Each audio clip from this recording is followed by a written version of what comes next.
I'm Anthony Grimani. Welcome to Australia. When was the last time you were here? I was here last in 2020, just before It all the crashed. international crash of the pandemic. Yeah. Well, welcome back in much lighter circumstances, I hope. I hope you're not going to leave and then the world shuts down again. But yeah, since the last time we've spoken, this is the first time we've spoken, but since the last time I guess you were doing something, you were awarded the CEDIA's Lifetime Achievement Award. Do you mind just talking a little bit about what that is and why you think that you were awarded such a high honour in the CEDIA community? It is a huge honor. It's an enormous honor. I was, the proper American term is I was blown away. It's a recognition of, I guess, a lifetime. I've been doing this for 40 years now. A lifetime of, I think, developing, inventing, pushing, putting my energy and my, maybe my leadership into technologies and directions that affect our business, essentially. So, years ago, I was lucky to get a job at Dolby and helped transform Dolby from the company it was into a company that's in home theater, in home video, and home tech, in all these different technologies for immersive audio. And then I went over to Lucasfilm THX when it was just like a little idea, and grew that into a program, and then started up my own company doing engineering consulting to design home cinemas and mix rooms and production facilities. And then more recently, in the last 8-10 years, started a speaker company. And I think along those steps, every one of those steps was kind of another innovation in the way my team and I worked to serve the industry, and having the recognition, having people in the industry see, wow, that was useful. That moved the needle, is an expression we like to say a lot. It moved the needle forward so that people in this side of the industry, in this niche of audio, video, smart home technology, can do a better job. Being recognized for being a contributor to that was really, really heartwarming. Beautiful. And then obviously you're visiting here for the CEDIA Tech Summit, or Tech Plus Business Summit, I have to mention. Do you mind just talking a little bit about the importance of CEDIA Australia as well as the Tech Summit here in Australia? Yeah, absolutely. So I regularly go to tech summits in the United States. This is my first, interestingly enough, my first tech summit outside of the United States. Beautiful. We've been in London. Yeah, and it's great. It's the same energy as I see, if it's in New York or in Houston or somewhere else. It's the same number of people. I actually love these tech summits. Just to explain, CEDIA has this big expo once a year. Everybody comes over, and then these tech summits are these smaller, more intimate gatherings, and they don't. You don't set up this giant booth as this big demo. Instead, everybody is sort of at this flat hierarchy. You get this table, you put your branding, you put your products in there, and it's mainly to talk, mainly to communicate. Sure, you'll have a few products in there, but it's a lot about the one-on-one.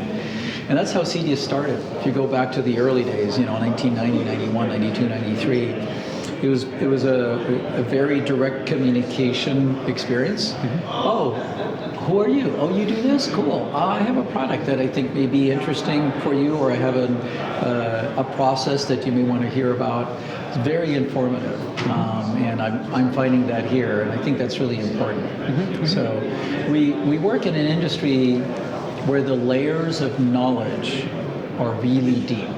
Sometimes equated to peeling the layers of an onion. There's another layer hiding another layer, and if you believe in doing electronic sales and installation by just looking at the surface, you're going to get into trouble sooner or later, because it's a complicated thing.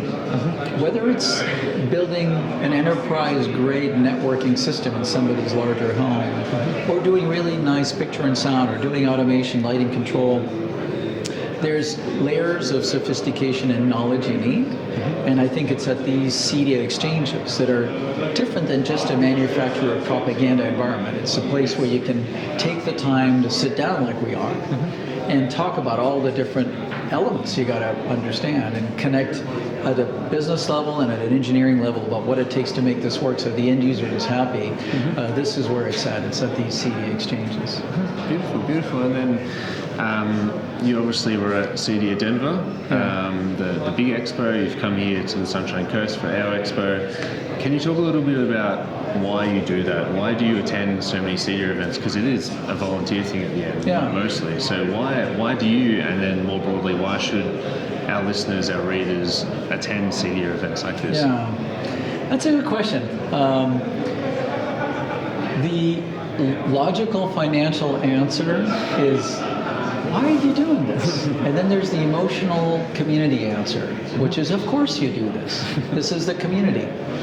So this is a community, in the case of Australia, this is a community of people I've known for 20 or 25 years, ever since CEDIA started its chapters in Australia. And it's an honor to be here, reconnect with these people, be in front of them, teaching other classes. Like I'm going to be presenting a class tomorrow on the new recommended practices series from CEDIA that a bunch of really smart people came together over the last number of years to put together these recommendations for how you should do this technical thing, that design thing. You know, I'm going to be presenting that, and it's an honor to be given a platform to talk about those. And then Sunshine Coast is gorgeous, right? Where I live, it's just getting into winter, right? And this is beautiful, and the ocean is gorgeous, and the sun is out. So there's a bit of motivation there, but the main thing is I love being around for the community that CEDIA represents, and people should come here. They should come to these events to meet the folks, which is, I think, the most important part, is that one-on-one connection that you don't get by just emailing folks.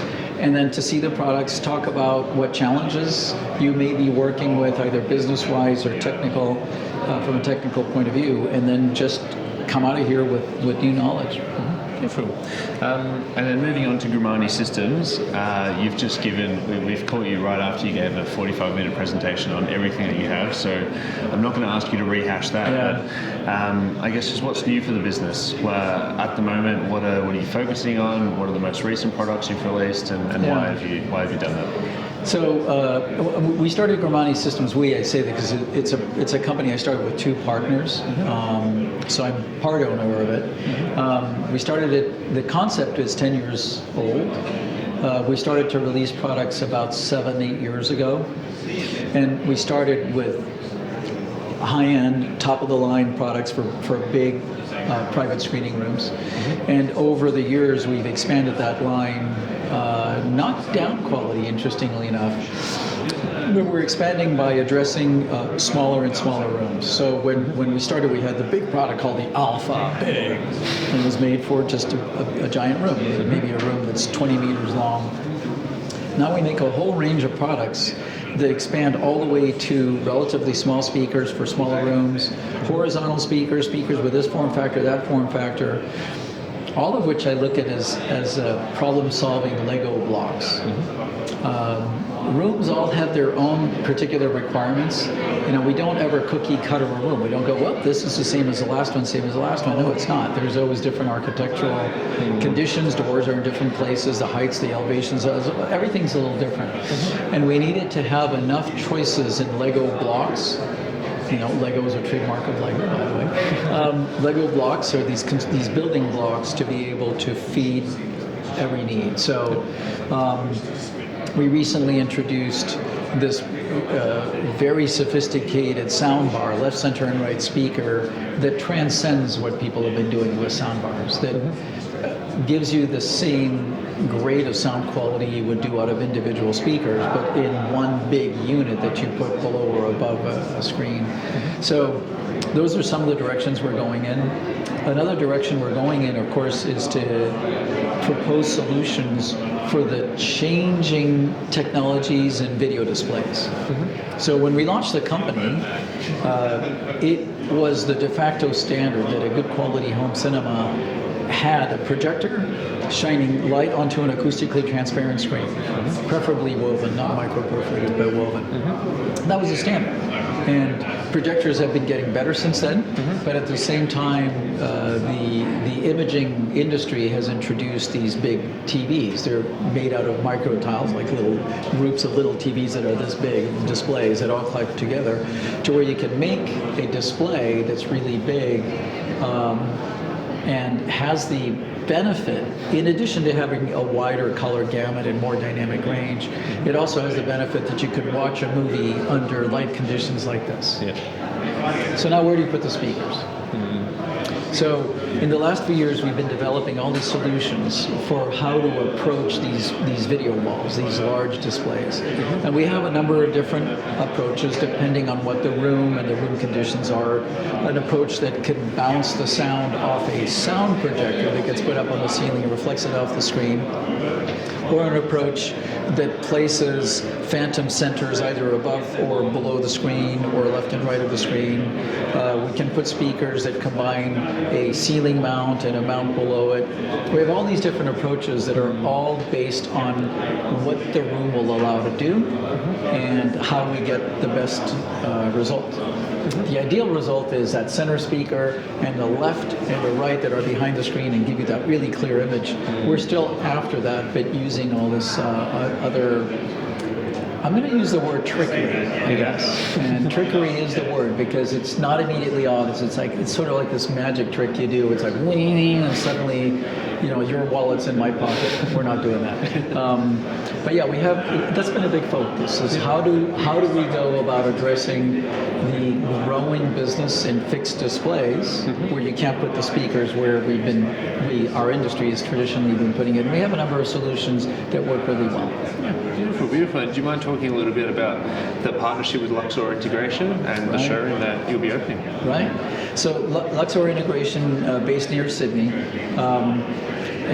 it has just finished the construction of a showroom using our speakers, and I will be there at the end of this conference. I'll go over there to do what's called the commissioning, which is, hey, let's verify that everything is working, let's tune it, let's adjust all of the equalization, the timing, all of those things you do at the end of a scheme like this. In our case, we do that by using the signal processing that's built into our amplifiers. All the speakers we sell come with amplifiers. They all have infinitely adjustable digital signal processing to tune them to the room. So I'll be there doing that to make sure the thing sings. It's wonderful. And then the next day, after the calibration session, we're doing a series of meetings with partners of Luxor, with some folks of the press, a bunch of different people to show them the room and talk about what it is to put something like this together. Yeah, beautiful. And before I throw to you with any further comments you wanted to make, I did have a question that I didn't tell you ahead of time because I just love to spring this on people. And if you don't have an answer, that's more than okay. But what would you say yourself are some of the biggest issues facing integrators out in the field right now? And what can the industry do to overcome those issues? That's an amazing question, and you have to tell me how long do you want me to talk. You can talk for as long as you want, as long as it's under 10 minutes. As long as it's less than 10 minutes. There's a bunch of issues.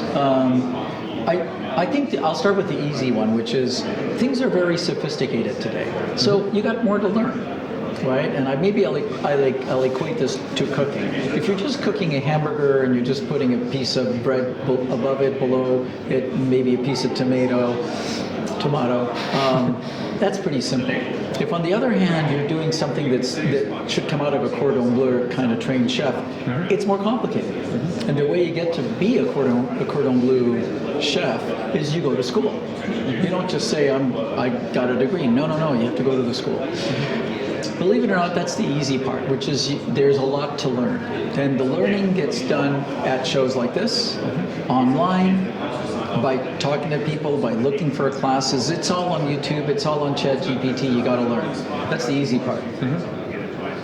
The harder parts are the continued lack of awareness from the clientele out there that systems of the grade of what we do exist. So I'll go back to the food. Yes, there are a lot of people who could afford a really fine meal at a Michelin star restaurant who've never even thought of eating that great of food.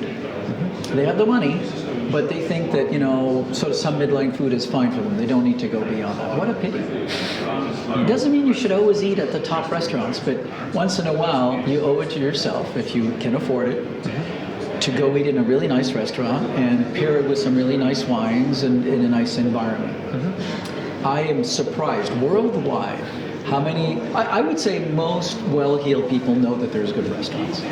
But I'm surprised worldwide how many people with the proper budgets that are building a really nice residence, a really nice apartment, are completely unaware that there is a grade of boutique, smart home AV technology, all of the things that make our industry work. It's not just picture and sound, it's also control and just making your life easier. There's an amazing number of people who are completely unaware of it. And they're unaware of it either because the media is not telling them, because their architect, designer, managers are not telling them, and that makes our business, the size of our pie, really small.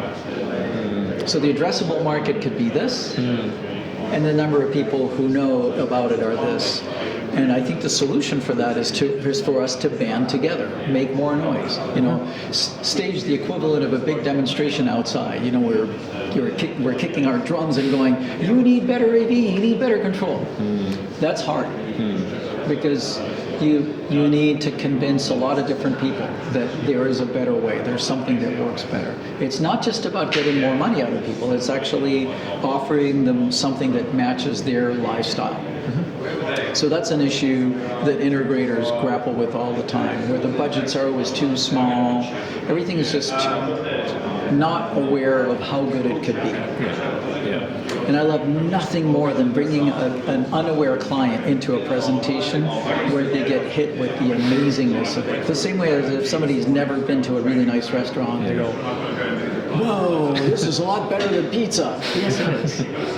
So the third thing I'm going to say that is always a challenge is project management. So integrators in our business are interfacing as one of the trades, along with the plumber, along with the carpenters. We think we're also special selling AV and control. They look at us as just another trade. And arranging our project management and process management around the construction processes, I find worldwide, is challenging. Because some of it is that we don't get enough respect for how much detail and sophistication is needed to make this stuff work. Some of it is that a lot of residential builders are just not that well organized. And so we're trying to manage our work, we as an industry, while the construction side of this is just doing the best they can, and they just maybe have not learned construction management. Right behind you is a big commercial building going up. I bet you that the people who arranged that were on it. Every minute was planned, every budget was arranged before they started putting that building out. It was very well structured from an organizational point of view. And all of the trades knew exactly what day they had to show up and what they had to do. Residential doesn't work like that. It's a lot more random, and it makes our lives difficult. I don't know that I have a lot of solutions for that, other than bringing awareness to the building and architecture community that we are a trade that is putting out sophisticated and complicated things, and we need some structure on when we're supposed to show up and what's going to be specified and who we're interfacing with. That if we're there and the electrician is after us, they don't cut all our wires to make theirs go through. So that is an ongoing challenge. I do believe that CEDIA can help with that. And the helping is about awareness. So one integrator on her own can't convince a builder to pay attention to her requirements for process management. But an association that's going to present information to the Builders Association and make it aware, it's like, here's what our people do, and this is where we like to interface, and these are the various stages we need to work it together. That makes things better.